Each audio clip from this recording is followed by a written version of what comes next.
Hello and welcome to the McKay YouTube channel.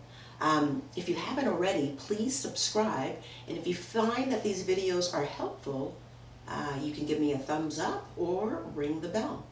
Today we're going to break down a downward facing dog, meaning different lengths for your downward facing dog. So in downward facing dog, yes, it's about lengthening the hamstrings, the backs of the legs, but we also want to see if we can get length from the backs of the spine as well, right?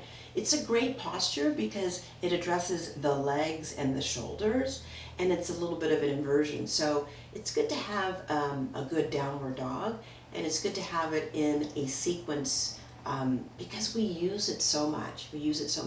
So I'm going to show you a short down dog, and then I'll show you a longer down dog. And at the end, I'll show you how we can move from down dog to plank to cobra. Like that length should be sufficient. So let's come down to the mat in an all fours position. So you'll be on your hands and knees, a quadruped position. So the shoulders are right over the creases of the wrists, pardon me. The hips are right over the knees. So in this position, the quadruped position, if you come into downward dog from here, it's a short down dog, right? So I'm going to curl my toes under, lift my legs towards straight, and now I'm in a short down dog. For some of us, it might even feel like a forward fold, but notice that my heels are flat. And if you can, I'll scooch up a little bit further. I might be out of the frame. So here's a short downward dog from an all fours position. Curling my toes under, I lift my knees, I straighten my legs, my heels are flat.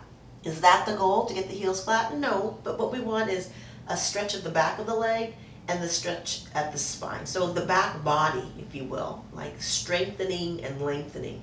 We have to engage the front body, front muscles of the legs, so that the backs of the legs can open up. So this is a short downward dog coming from a quadruped position. And then lower the knees down, pause and breathe. So what do you gain, what do you lose? Well, it depends on the body, it depends on the structure. We are trying to get space in downward dog. We are trying to lengthen out the spine. But maybe if you're newer to the practice, a shorter downward dog might serve you in the beginning. If you're a little bit more intermediate or advanced, you might find that a longer downward dog will serve you. So here is a longer downward dog. Instead of coming in from a quadruped position, we'll come into it from child's pose. And hopefully you can see the difference from the quadruped position and the child's pose position. So from here, I'm going to bring my arms forward, and I'm going to keep my forearms, my elbows, and my upper arms lifted from the mat.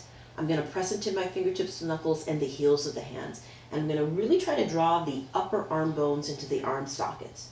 From my pubic bone out to the crown of my head, I'm trying to lengthen forward, right? So from here, I'm going to shift my weight forward, curl my toes under, lift my legs to straight. Now I'm in a bigger downward dog. Observe my feet. My heels are not quite touching, but energetically I'm lifting my kneecaps, I'm lifting my quads, and I'm lengthening my inner and outer heels down to the ground, right? So here I am in a very big downward dog, right? I can push into the ground, I can press my thighs back, I can externally rotate my upper arms away from my ears, and I'm getting some nice length and extension in my spine. I stay here for the inhale, and then when you exhale, lower your knees down, you rest, child's pose. Okay, so from here, let's return to that shorter downward dog so that I can show you what happens when I come into that shorter down dog and I move from plank from that shorter down dog, right? So from a quadruped position, all fours, hands and knees, I'm going to curl my toes under, lift my legs to straight. Now I'm in that short down dog.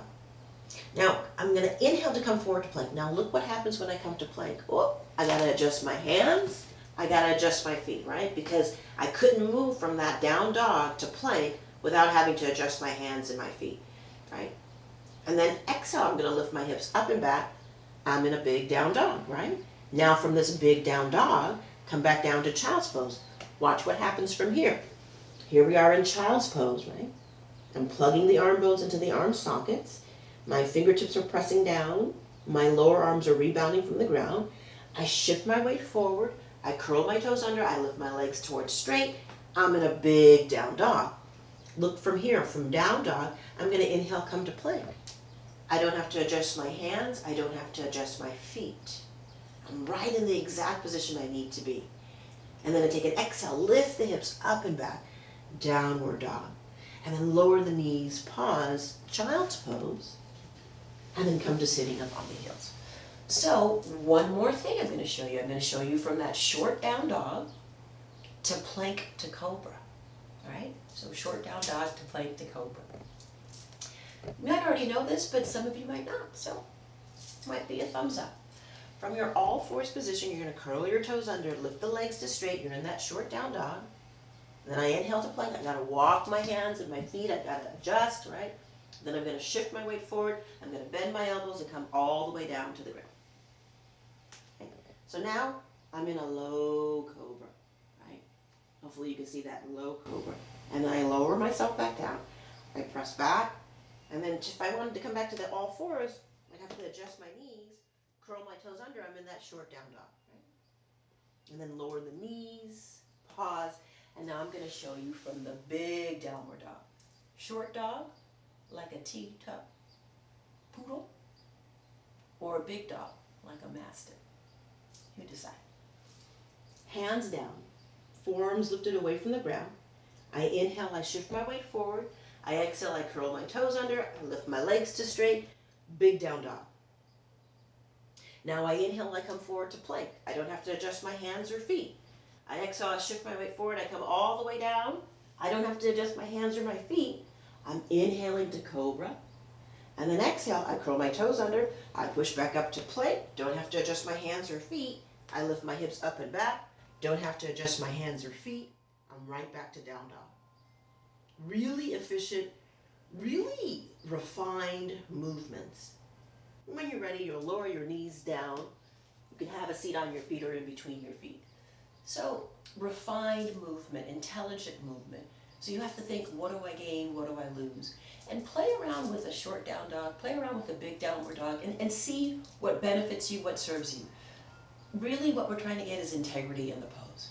We want the lengthening of the hamstrings, the contractions of the quadriceps, that external rotation of the upper arm bones and the arm socket, and that long spine, really long spine. I hope this was helpful. If it was helpful, give me a thumbs up or get a notification bell, and maybe you subscribe to the channel. In the meantime, peace out, yogis. Ciao for now.